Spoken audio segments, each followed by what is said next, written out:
Feliz y bendecido día, aprendiendo un curso de milagros.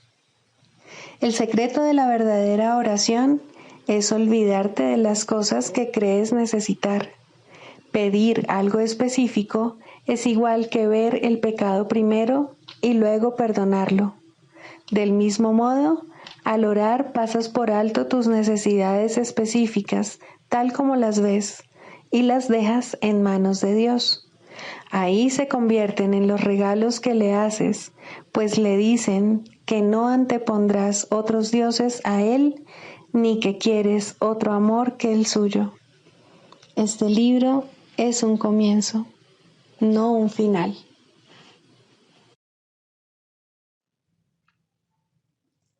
Del prefacio, que postula, párrafo 2.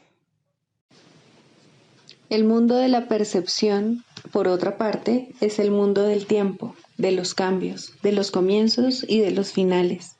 Se basa en interpretaciones, no en hechos. Es un mundo de nacimientos y muertes, basado en nuestra creencia en la escasez, en la pérdida, en la separación y en la muerte. Es un mundo que aprendemos en vez de algo que se nos da. Es selectivo en cuanto al énfasis perceptual, inestable en su modo de operar e inexacto en sus interpretaciones.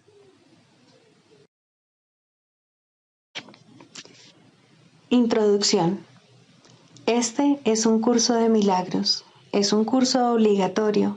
Solo el momento en que decides tomarlo es voluntario. Tener libre albedrío no quiere decir que tú mismo puedas establecer el plan de estudios. Significa únicamente que puedes elegir lo que quieres aprender en cualquier momento dado. Este curso no pretende enseñar el significado del amor, pues eso está más allá de lo que se puede enseñar. Pretende, no obstante, despejar los obstáculos que impiden experimentar la presencia del amor, el cual es tu herencia natural. Lo opuesto al amor es el miedo, pero aquello que todo lo abarca no puede tener opuestos. Este curso puede, por lo tanto, resumirse muy simplemente de la siguiente manera.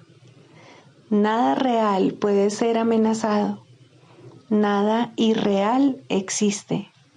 En esto radica la paz de Dios.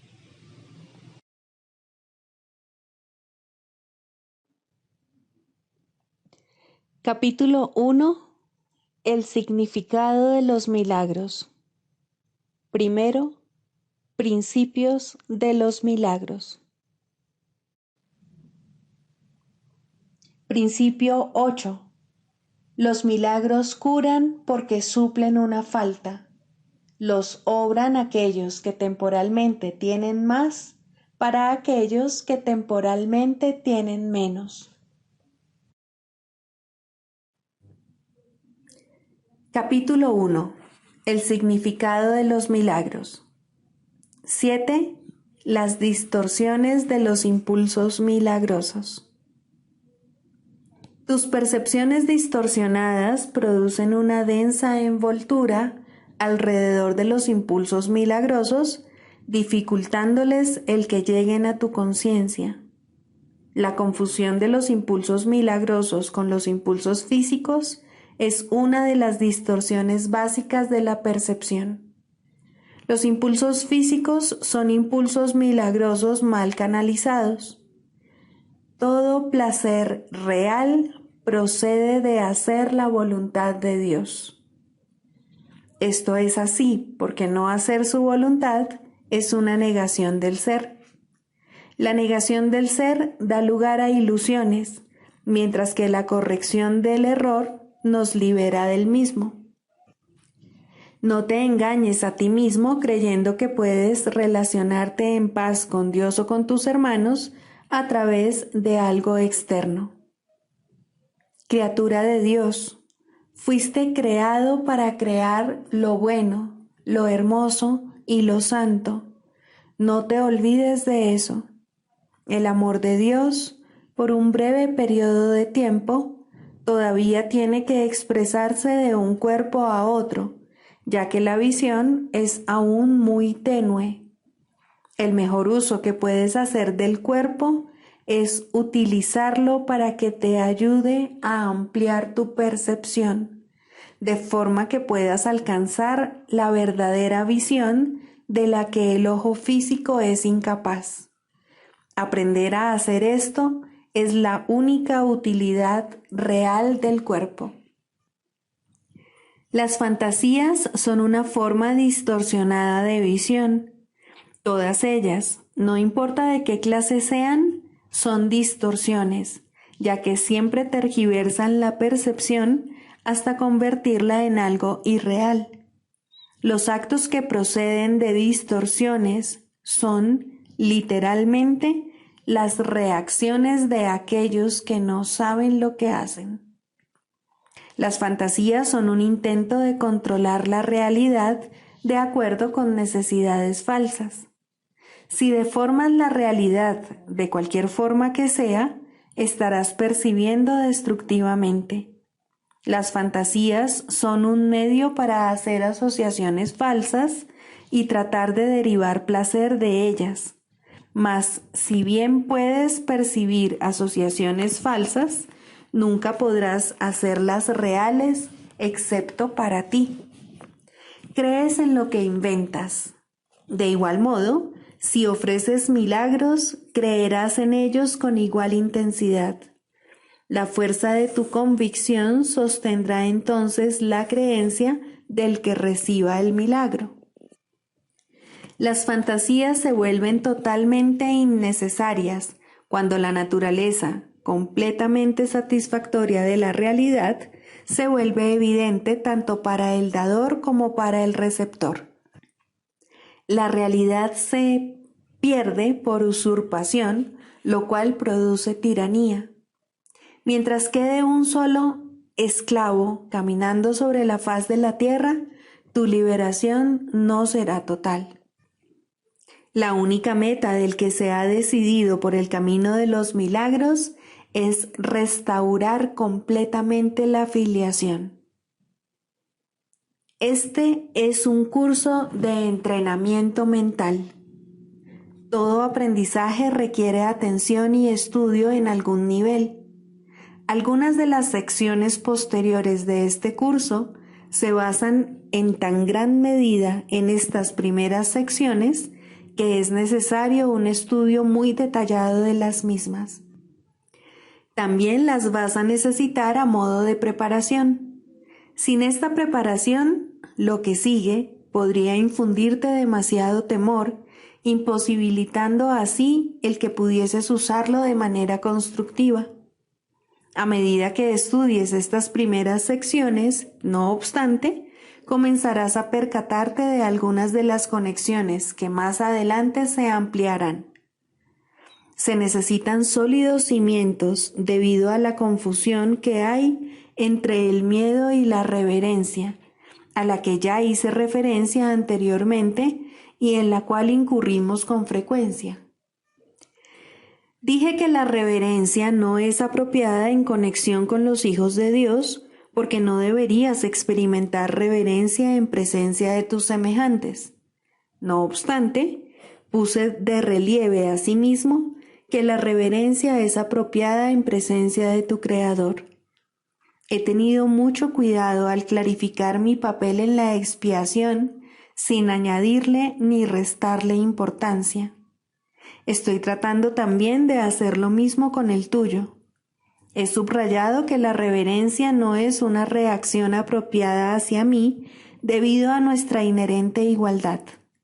Algunos de los pasos posteriores de este curso, sin embargo, entrañan un acercamiento más directo a Dios mismo. No sería prudente iniciar esos pasos sin una preparación cuidadosa, pues, de lo contrario, la reverencia se confundiría con el miedo y la experiencia acabaría siendo más traumática que beatífica. La curación, en última instancia, procede de Dios. Se te están explicando cuidadosamente los medios. La revelación puede, de vez en cuando, revelarte cuál es el fin, pero para alcanzarlo, los medios son necesarios.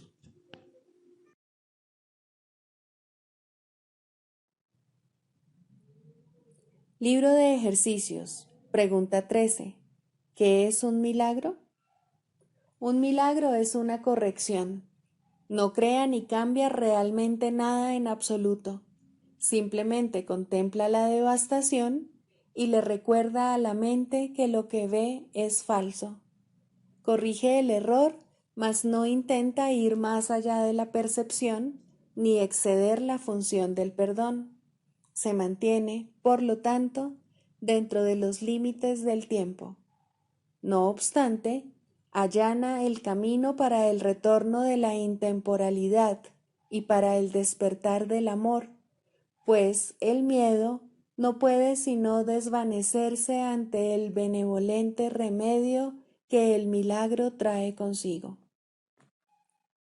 En el milagro reside el don de la gracia, pues se da y se recibe como uno, y así nos da un ejemplo de lo que es la ley de la verdad, que el mundo no ataca porque no la entiende. El milagro invierte la percepción que antes estaba al revés, y de esa manera pone fin a las extrañas distorsiones que ésta manifestaba. Ahora la percepción se ha vuelto receptiva a la verdad. Ahora puede verse que el perdón está justificado. El perdón es la morada de los milagros. Los ojos de Cristo se los ofrecen a todos los que Él contempla con misericordia y con amor. La percepción queda corregida ante su vista y aquello cuyo propósito era maldecir, tiene ahora el de bendecir. Cada azucena de perdón le ofrece al mundo el silencioso milagro del amor, y cada una de ellas se deposita ante la palabra de Dios en el altar universal al Creador y a la creación, a la luz de la perfecta pureza y de la dicha infinita. Al principio, el milagro se acepta mediante la fe, porque pedirlo implica que la mente está ahora lista para concebir aquello que no puede ver ni entender. No obstante, la fe convocará a sus testigos para demostrar que aquello en lo que se basa realmente existe. Y así, el milagro justificará tu fe en él y probará que esa fe descansa sobre un mundo más real que el que antes veías, un mundo que ha sido redimido de lo que tú pensabas que se encontraba allí. Los milagros son como gotas de lluvia regeneradora que caen del cielo sobre un mundo árido y polvoriento, al cual criaturas hambrientas y sedientas vienen a morir. Ahora tienen agua, ahora el mundo está lleno de verdor, y brotan por doquier señales de vida para demostrar que lo que nace jamás puede morir, pues lo que tiene vida es inmortal. Lección 341. Tan solo puedo atacar mi propia impecabilidad, que es lo único que me mantiene a salvo. Padre, tu Hijo es santo. Yo soy aquel a quien sonríes con un amor y con una ternura tan entrañable, profunda y serena, que el universo te devuelve la sonrisa y comparte tu santidad. Cuán puros y santos somos, y cuán a salvo nos encontramos nosotros que moramos en tu sonrisa, y en quienes has volcado todo tu amor, nosotros que vivimos unidos a ti en completa hermandad y paternidad, y en inocencia tan perfecta que el Señor de la inocencia nos concibe como su Hijo, un universo de pensamiento que le brinda su plenitud.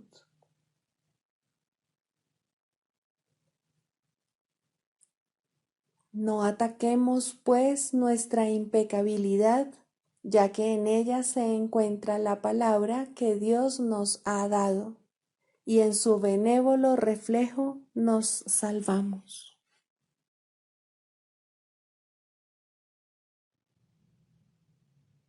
Del Manual para el Maestro, pregunta 4. ¿Cuáles son las características de los maestros de Dios? 7. Generosidad. La palabra generosidad tiene un significado especial para el Maestro de Dios. No es el significado usual de la palabra. De hecho, es un significado que tiene que aprenderse, y aprenderse muy bien. Al igual que todos los demás atributos de los maestros de Dios, esta se basa, a fin de cuentas, en la confianza, puesto que sin confianza nadie puede ser generoso en el verdadero sentido de la palabra. Para el mundo, generosidad significa dar en el sentido de perder. Para los maestros de Dios, generosidad significa dar en el sentido de conservar. Se ha hecho hincapié en esta idea a lo largo del texto, así como en el libro de ejercicios, pero tal vez sea más extraña para el pensamiento del mundo que muchas de las otras ideas de nuestro programa de estudios. Lo que la hace más extraña es el hecho de que es obviamente lo opuesto a la manera de pensar del mundo. De la manera más clara posible y en el más simple de los niveles, la palabra significa exactamente lo opuesto para los maestros de Dios que para el mundo. El maestro de Dios es generoso en interés propio, pero no nos referimos aquí al interés propio del ser del que el mundo habla. El maestro de Dios no quiere nada que él no pueda dar, pues se da cuenta de que, por definición, ello no tendría ningún valor para él. ¿Para qué lo iba a querer? Solo podría perder por su causa, no podría ganar nada. Por lo tanto, no busca nada que sea solo para él, ya que eso sería la garantía de que lo perdería.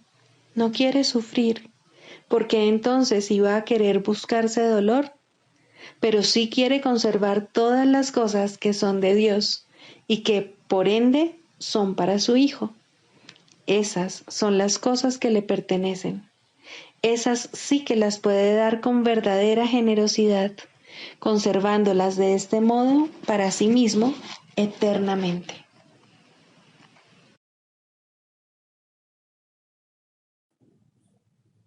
Manual para el Maestro. Pregunta 7. ¿Debe repetirse la curación? En realidad, esta pregunta se contesta a sí misma. La curación no puede repetirse. Si el paciente se ha curado, ¿qué queda por curar? Y si la curación siempre tiene lugar, como ya hemos dicho, ¿qué es lo que hay que repetir? Si un maestro de Dios se sigue preocupando por el resultado de una curación, no hace sino limitarla.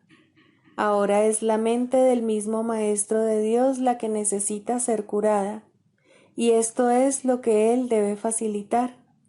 Ahora el paciente es él, y así es como debe considerarse a sí mismo. Ha cometido un error y tiene que estar dispuesto a cambiar de mentalidad al respecto.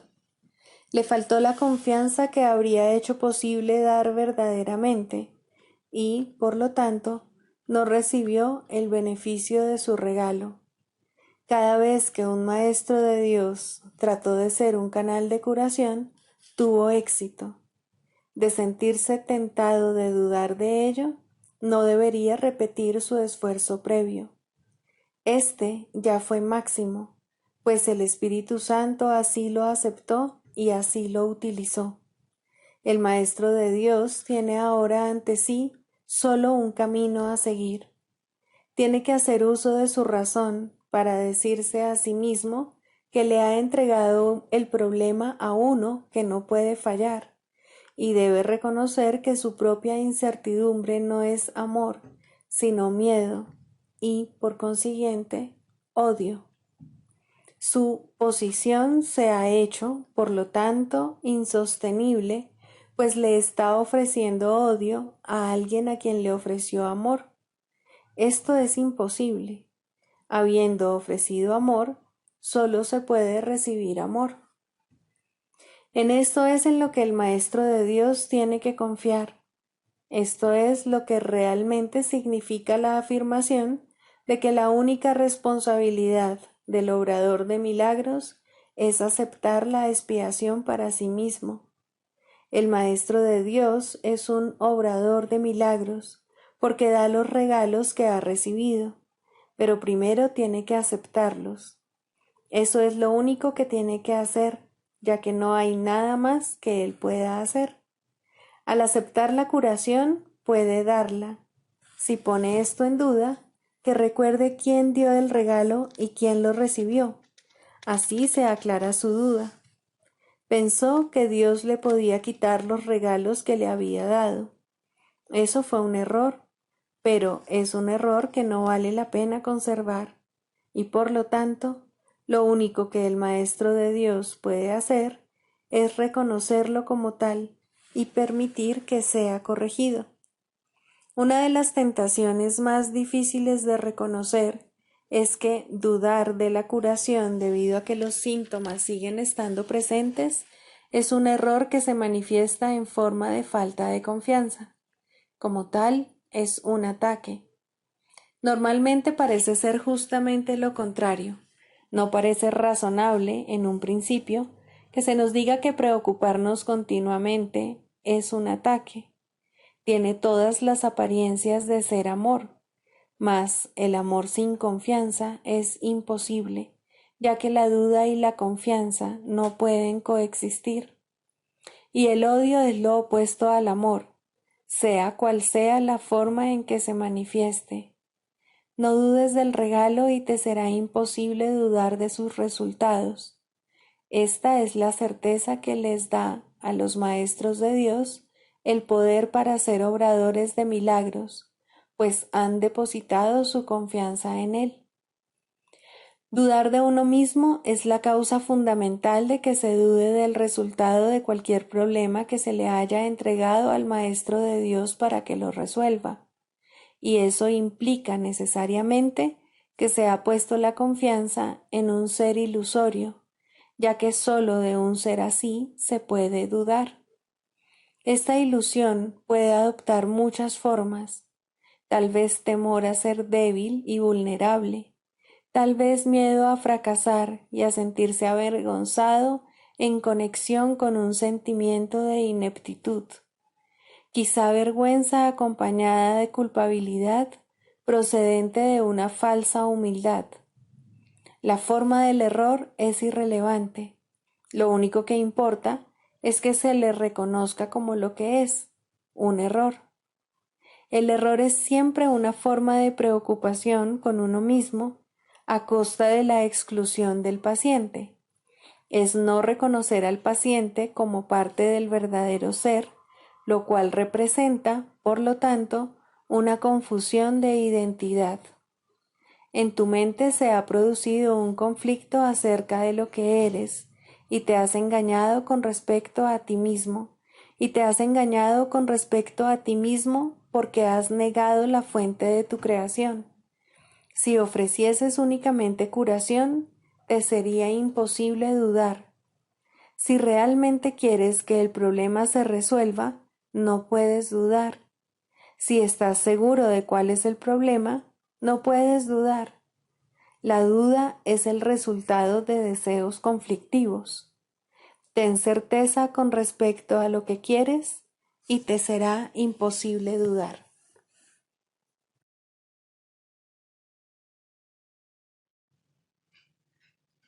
Clarificación de términos.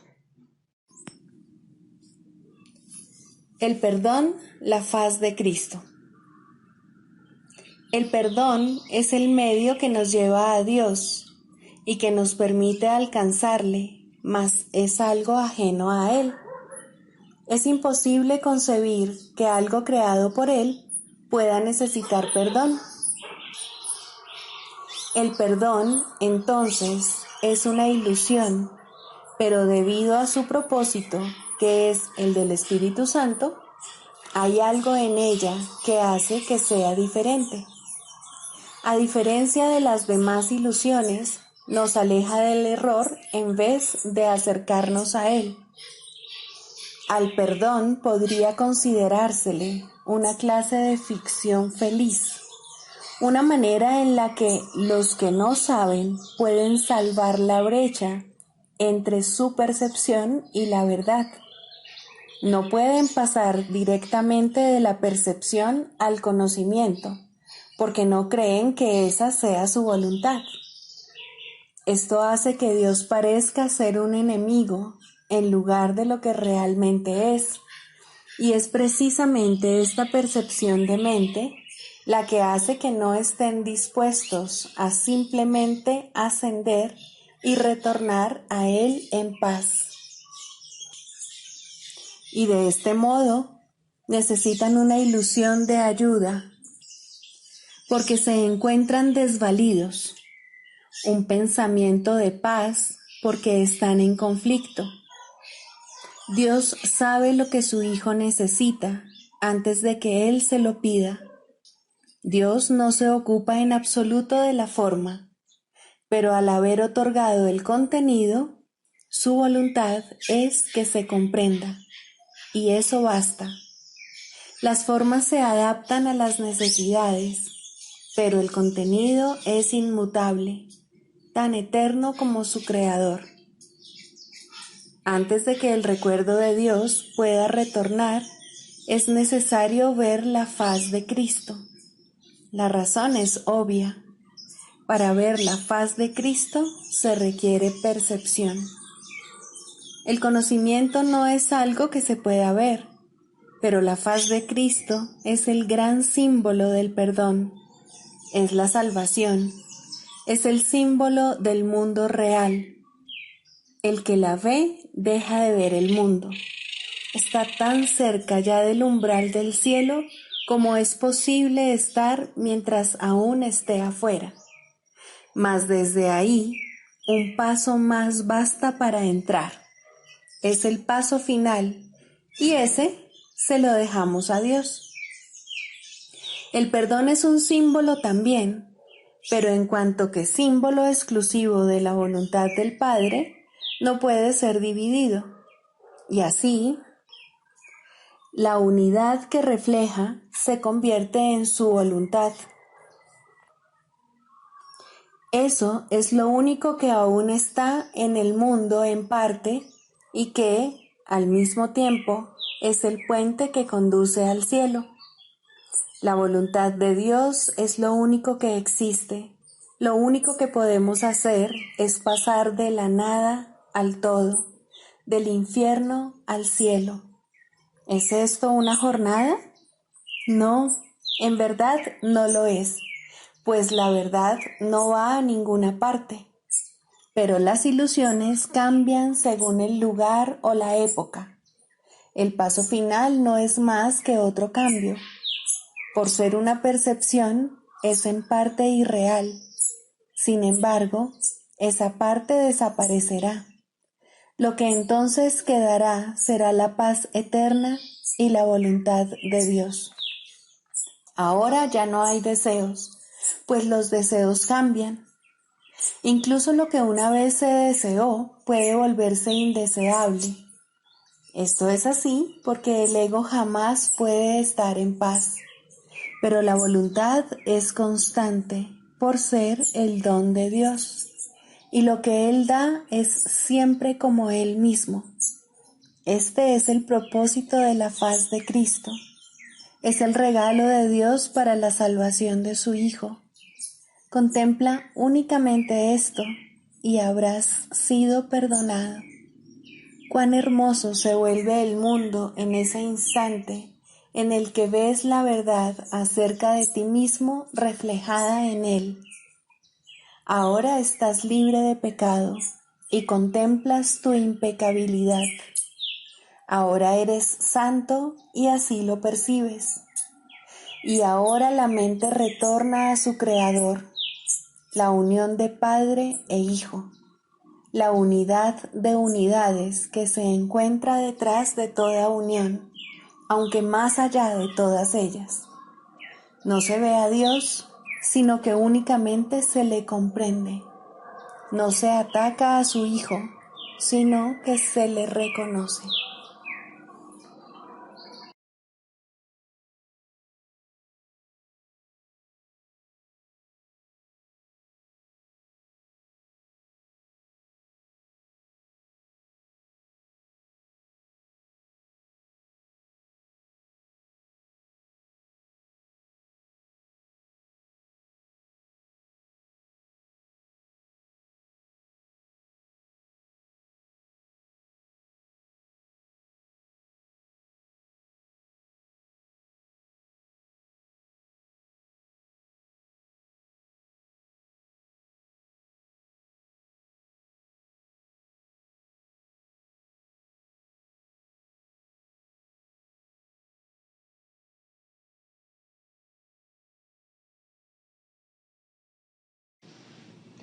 Psicoterapia.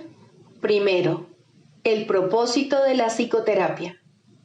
Muy sencillamente, el propósito de la psicoterapia es eliminar los obstáculos a la verdad.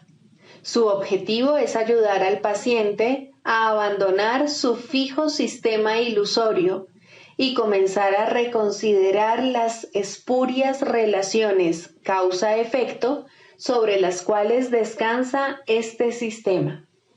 Nadie en este mundo se escapa del miedo, pero todo el mundo puede reconsiderar sus causas y aprender a evaluarlas correctamente.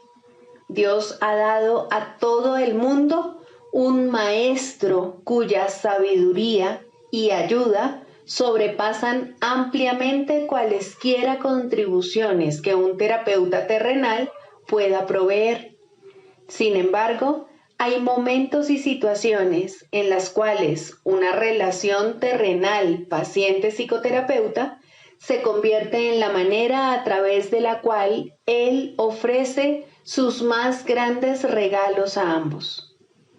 ¿Qué mejor propósito podría una relación tener que el de invitar al Espíritu Santo a entrar en ella y dar su propio gran regalo de regocijo?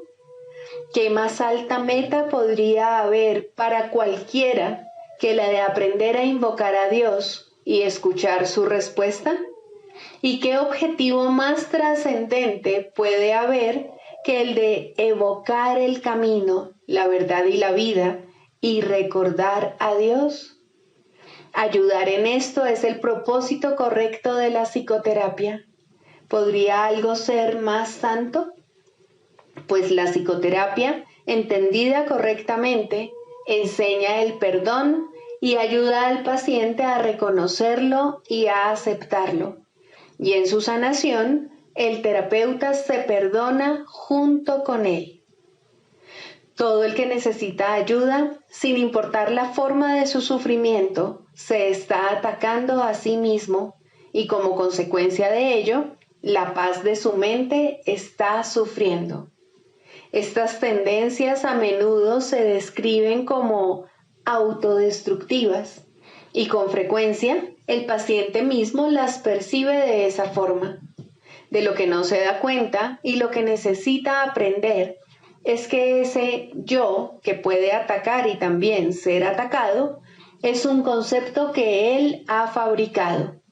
Aún más, lo atesora, lo defiende y en ocasiones incluso se encuentra dispuesto a sacrificar su vida en nombre de ese yo, pues lo considera su propio ser. Lo ve como algo que se afecta, que reacciona a fuerzas externas según ellas lo requieren y que se encuentra indefenso en medio del poder del mundo. La psicoterapia, entonces, debe restablecer a su conciencia la habilidad para tomar sus propias decisiones. Debe disponerse a revertir su pensamiento y a entender que aquello que él creyó que proyectaba sus efectos sobre él era fabricado por sus propias proyecciones sobre el mundo. Por tanto, el mundo que ve no existe. Hasta que esto se acepte, al menos en parte, el paciente no puede verse a sí mismo como realmente capaz de tomar decisiones y luchará contra su libertad por creer que se trata de su esclavitud. El paciente no necesita pensar que la verdad es Dios para tener progresos en la salvación, pero debe comenzar a separar la verdad de la ilusión al reconocer que no son lo mismo y al estar paulatinamente más dispuesto a ver las ilusiones como falsas y a aceptar la verdad como tal. Su maestro lo conducirá desde ahí, tan lejos como se encuentre dispuesto a llegar. La psicoterapia solo puede ahorrarle tiempo. El Espíritu Santo usa el tiempo como lo considera mejor, y Él nunca se equivoca. La psicoterapia, bajo su dirección, es uno de los medios que usa para ahorrar tiempo y para preparar maestros adicionales para su obra. La ayuda que Él comienza y dirige no tiene fin. Cualquiera que sea la ruta que Él elija, toda psicoterapia finalmente conduce a Dios. Pero eso se le deja a Él. Todos somos sus psicoterapeutas, pues quiere que todos seamos sanados en Él.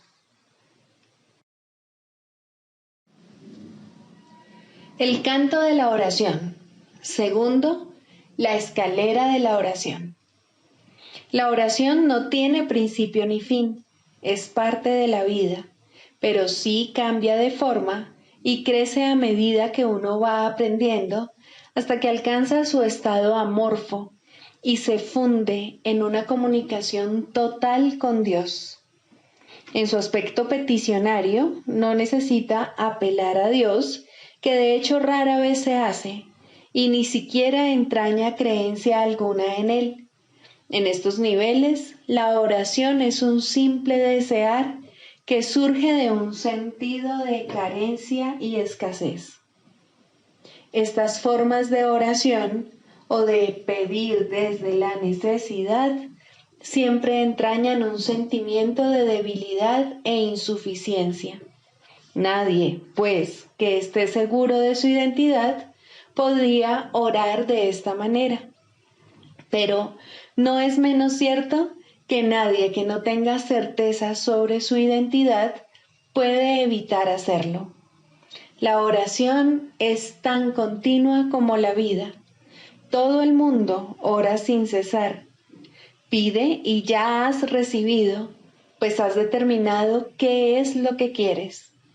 Es posible, asimismo, alcanzar una forma más elevada de pedir desde la necesidad, puesto que en este mundo la oración es reparadora y, por lo tanto, entraña niveles de aprendizaje. En este caso, la petición puede ser dirigida a Dios con verdadera fe, pero aún sin comprensión.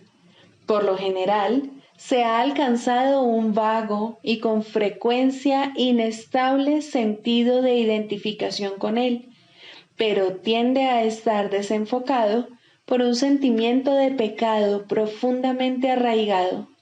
En este nivel es posible que se sigan pidiendo cosas mundanas en variedad de formas, como también es posible pedir dones tales como la bondad o la honestidad y, en particular, perdón para las muchas fuentes de culpa que inevitablemente yacen bajo cualquier oración procedente de la necesidad.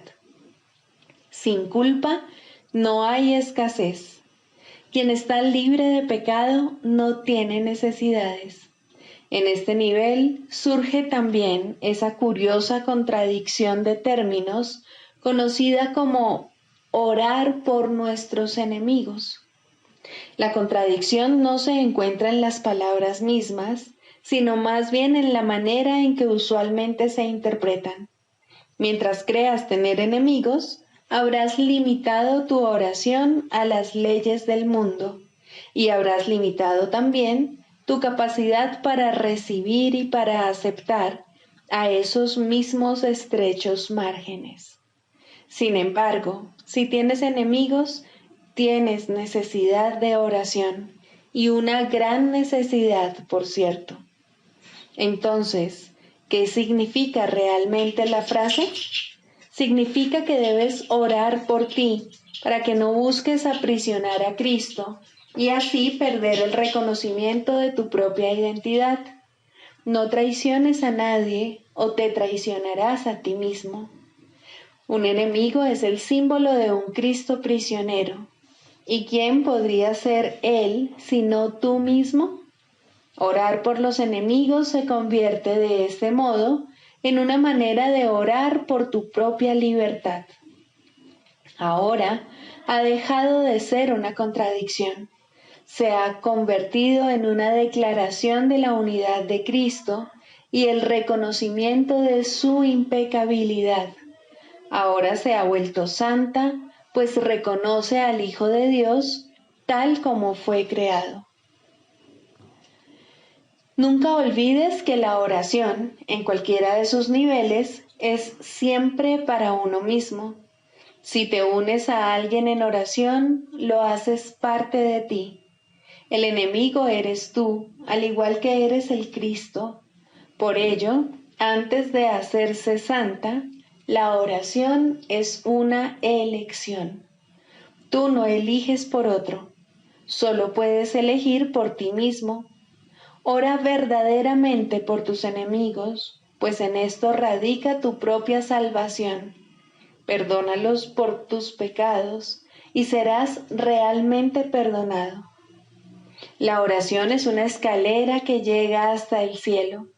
En lo alto se produce una transformación muy similar a la tuya, pues la oración es parte de ti.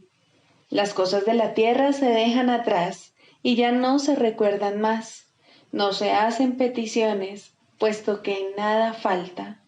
Se reconoce plenamente que la identidad en Cristo es algo eterno, incorruptible y más allá de todo cambio. La luz ha dejado de titilar y nunca se apagará. Ahora, sin necesidades de ninguna clase y revestida por siempre de la pura impecabilidad que es el regalo de Dios para ti, su Hijo, la oración puede convertirse otra vez en aquello para lo que se concibió, pues ahora se eleva cual canto de gratitud a tu Creador, sin palabras, pensamientos o vanos deseos, y sin necesidad de nada en absoluto. De este modo se extiende como estaba destinada a hacerlo, y por esta ofrenda Dios mismo da las gracias. Dios es la meta de toda oración, lo cual la hace eterna en vez de temporal. No tiene comienzo, pues la meta no ha cambiado jamás. La oración, en las formas que adopta inicialmente, es una ilusión, ya que no se necesita escalera alguna para llegar hasta aquello de lo que uno nunca se alejó. No obstante, la oración forma parte del perdón, mientras éste, que de por sí es una ilusión, continúe sin lograrse. La oración estará ligada al aprendizaje hasta que el objetivo del aprendizaje se haya alcanzado, y entonces todas las cosas se transformarán al unísono y retornarán libres de toda mancha a la mente de Dios. Al encontrarse más allá de lo que se puede aprender, este estado es indescriptible. Es necesario, no obstante, entender las etapas por las que hay que pasar para su obtención, si la paz ha de ser restaurada en el Hijo de Dios, quien vive ahora en la ilusión de la muerte y el temor de Dios.